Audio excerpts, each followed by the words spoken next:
சற்று முன் வெளியான தகவல் ரேஷன் அட்டைதாரருக்கு முக்கியமான தகவல் வெளியாகியுள்ளது. அது என்னன்னு சொல்ல பார்க்க போகிறோம். நீங்கள் நம்ம சேனலும் சப்ஸ்கிரைப் பண்ணாமல் இருந்தீங்கன்னா மறக்காமல் லைக் பண்ணிக்கோங்க, சப்ஸ்கிரைப் பண்ணிக்கோங்க. வாங்க வீடியோக்குள்ள போகலாம். புதிதாக ஒருவரின் பெயரை ரேஷன் கார்டில் இணைக்க வேண்டும் என்றால் என்ன செய்ய வேண்டும் என்பதை இந்த பதிவில் பார்ப்போம். திருமணமான ஒருவர் என்றால் புதிய ரேஷன் கார்டு அட்டைக்கு விண்ணப்பிக்கலாம் அல்லது ஏற்கனவே பயன்படுத்தும் ரேஷன் கார்டில் அவர்களுடைய பெயரை இணைக்க வேண்டும். அதேபோல் குழந்தைகள் பிறந்தாலும் அவர்களுடைய பெயரை ரேஷன் கார்டில் இணைக்க வேண்டும். அரசு தரும் சலுகைகள் மற்றும் உதவித்தொகை ஆகியவற்றை பெற ரேஷன் கார்டு மிக முக்கியமான ஆவணமாக உள்ளது. ரேஷன் கார்டு மட்டுமின்றி மற்ற ஆவணங்களுமான Aadhaar card, PAN card, voter ID card போன்ற கார்டுகளும் மிக மிக முக்கியமான ஆவணங்களாக உள்ளது. எனவே இது போன்ற கார்டுகளை அப்டேட் செய்து வைத்திருக்க வேண்டும். அதாவது உங்கள் பெயர், முகவரி, மொபைல் நம்பர் மற்றும் இதர விவரங்கள் அனைத்தும் சரியாக இருக்க வேண்டும்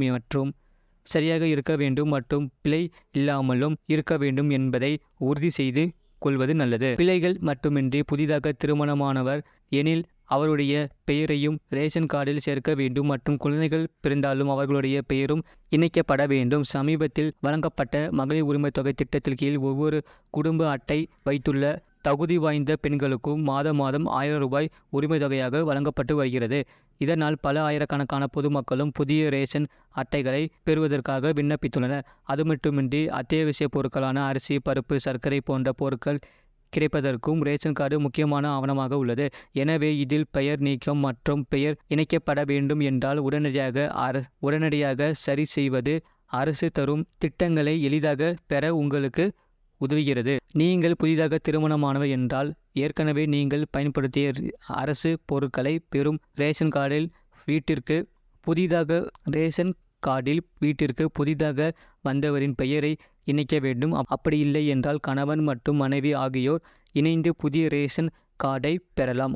ஆனால் அதற்கு முன் அவர்களுடைய பெயரை ஏற்கனவே பயன்படுத்திய ரேஷன் கார்டில் இருந்து நீக்க வேண்டும் என்பதை மனதில் கொள்ளுங்கள். அதன் பிறகுதான் ரேஷன் கார்டை பெற முடியும். இதனை நீங்கள் ஆன்லைனில் எளிதாக செய்து முடிக்கலாம். ரேஷன் கார்டு பெறுவதற்கு ஆதார் கார்டு முக்கியமான ஆவணமாக உள்ளது.